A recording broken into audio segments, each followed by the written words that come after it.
નમસ્કાર, રંગમંચ પરિવાર યુટ્યુબ ચેનલમાં હું મિશ્રી પીપલિયા. આજે હું આપ સર્વ સમક્ષ એક ખાસ દિવસની ઉજવણી વિશે વાત કરવા આવી છું. તો આ દિવસ છે વિશ્વ રંગમંચ દિવસ. વિશ્વ રંગમંચ દિવસ દર વર્ષે 27 માર્ચના રોજ ઉજવવામાં આવે છે. સર્વપ્રથમ ઇન્ટરનેશનલ થિયેટર ઇન્સ્ટિટ્યૂટ દ્વારા વર્ષ 1961માં આ દિવસની ઉજવણી કરવાની શરૂઆત કરવામાં આવી હતી.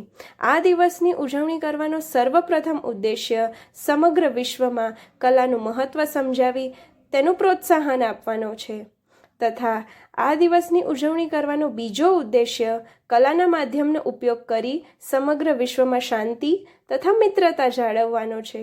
ગુજરાતમાં પણ આ દિવસની ઉજવણી ભવાઈ, પ્રાયોગિક નાટકો તથા જૂની રંગભૂમિના કલાકારોનું સન્માન કરી વિવિધ સાંસ્કૃતિક કાર્યક્રમોની ઉજવણી કરવામાં આવે છે. તો આપ સૌને પણ આ દિવસની હાર્દિક શુભકામનાઓ. રંગમંચ એ માત્ર કલા નથી પરંતુ આપણા સમાજનું દર્પણ છે. તો ચાલો આપણે સૌ પણ સાથે મળીને આ કલાનું સન્માન કરીએ.